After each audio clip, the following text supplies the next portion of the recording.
commercial break. Of the show for today, Dr. Al-Hadid and Dr. Yafur have talked about some aspects of the Africana Studies Department, and I think Dr.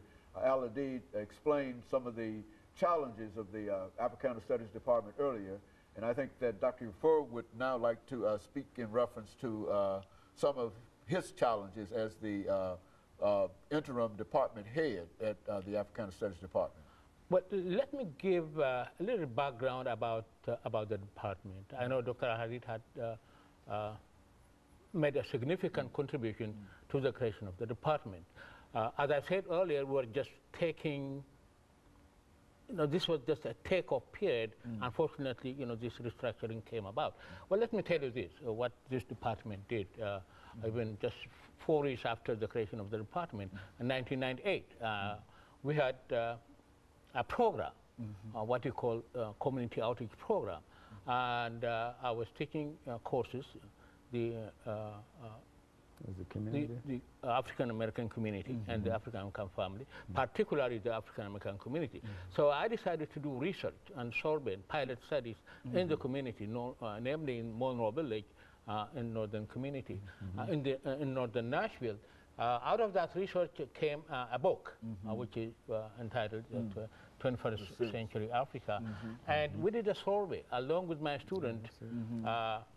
That survey was published in 1998, and we were just recommending about change in public policy and also affordable housing in the community. That was in 1998. Now, the field studies, as I said earlier, did one thing very important. The first phase of the field studies was to establish study abroad program. We did that by going to Egypt and also signing the memorandum of understanding between TSU and Helwan University. That has been accomplished, signed by the Dr. Johnson, the president of Tennessee State University, and Dr. Aslam Mahmoud, Helwan University. That's definitely, it's already accomplished. That's in concrete now. Yes. Now, the second phase of the field studies was to have this community outreach program. We were just planning to have this community outreach program to bring, to establish summer academies so that we'll bring high school kids and even elementary kids and prepare them, give them the taste of the university so that they will be prepared down the line.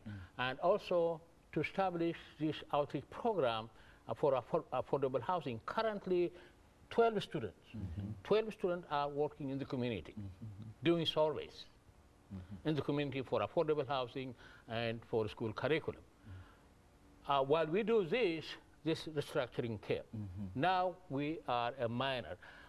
I don't think it is a material whether we are part of history, like it's going to be the Department of History, Geography, Political Science, and Africana Studies. That's fine. As Dr. Hadid said, if you are merged with ideas, that's also fine. But what we need to do is to leave all the courses intact and allow us to do the community service. We have no problem. The degree program, if TVR says okay with the current problem, we will not contest. We will probably wait until we get the required 10 students. But however, after having said this, we are not low producing department. That's true. You know that we are matriculating 150 to 160 students every year. Those students are IDS and certificate in arts and sciences. Arts and sciences. We are definitely, most of the courses is offered to those students. We definitely accommodate those students. Also, our general aid courses is always full. Intro to African Studies. We can give about 5, 6 sessions. I remember Doug and I had to divide classes because we had 2 classes. It was almost, 100 students each. Right. So it was just the most popular courses. And we are definitely nurturing our students and and students like the department, and they needed this department just for their self-esteem, self-knowledge, and self-awareness, and also train them to be a leader in the community. Now, do you think that you could accomplish this in the interdisciplinary department rather than in the history department? It would be easier for you to accomplish this and disseminate your knowledge and information over to a larger group of individuals? Well, when they say history department, it does not necessarily mean we will be part of history department. We're going to be part of the Department of History, History, Geography, Political Science, and Africana Studies. However, in our action plan, as Dr. Hadid mentioned, we did say that our best place is to merge with IDS. Since most of our students are IDS students, that would be the best place. But the administration thinks that IDS should be kept the way it is, retained the way it is, but Africana Studies should be a minor within the history, geography, political science. So in a real sense, you don't get a position of producing majors in the history department. Is that what you're saying? That you could? What I'm saying is we'll be part of that department. However, we'll still be a minor. And IDS are still taking all our courses. Whether we merge with IDS as a department or remain a minor with history, I don't see any significant differences. But I agree with Doug. If you make it one department, that's fine. So your students are in IDS, is that what you're saying? Well, not only in IDS. I mean, we educate the whole campus. And you don't see any student from Tennessee State University because we have general ed courses. Okay. And I mean, if you put 10 sections, we'll have about 400 or 500 students, but we don't have the faculty. That's the problem. Let me point out this too. We've got 3 minutes. 3 minutes, okay, I can do it in 3 minutes. When you look at the word major, so when we are a majority, African Americans, a majority at Tennessee State, you have a major. But now the new trend is to have African Americans to be a minor, a minority at Tennessee State. So now Africana Studies becomes a minor. A minor is for a minority. A major is for a majority.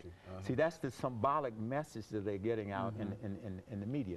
The other thing I want to say that Dr. Yeffer was pointing out, that when you look at the students in interdisciplinary studies, they graduate by 150 students a year. Most of the students in interdisciplinary studies have Africana Studies as one of their concentrations. That's why we have so many IDS majors taking Africana Studies courses. So it's a logical the connection is already there because of the synergy and the connection between IDS and Africana Studies historically. So why not take it to the next level? Bring the Africana Studies paradigm, canon, and epistemology inside of a discipline that does not have a paradigm, because IDS at this point is basically students can pick their own menu. That they want to it's not driven by a paradigm. It doesn't have a canon. And you're trying to present it with a paradigm and a canon that is African-centered. And at the same time meet the demands in terms of the student demand for the students, as well as the demand of putting it somewhere else. You the two of you just believe it's in the wrong place. Is that? It's like you talk about sometimes an anachronism. In the wrong place at the right time. So what we have to do now is to bring Africana Studies inside of interdisciplinary study. And then once that happens, once the interdisciplinary studies develop a paradigm. See, Africana Studies by its nature is interdisciplinary because we do history, we do political science, we do economics, we do geography, we do anthropology. Which is where it ought to be. If it's logical. I mean, because it's an interdisciplinary discipline. Back to you, Dr. Yeffer. Well, other option is if the way things go, that's fine. We have no objection. Other option is to develop a graduate program. Africana Studies is essentially a graduate program. If you develop a graduate program, we could attract students from all over the United States. All over the world. As a matter of fact, from all over the world. Well, could you do that in the IDS department? We could do that either way. Whether but that is something that you think that could help and facilitate things. That's our plan, to develop a graduate program, work with our dean, with the president, with the academic vice president, and through the TBR, we may end up developing a graduate program. That would be the only solution. That would be the best solution for everybody. Is that what we're saying? And of course, let me thank the two of you for coming by and giving us this information. And let me encourage our audience to tune in again next week for another informative edition of Comments. Thank you and good morning.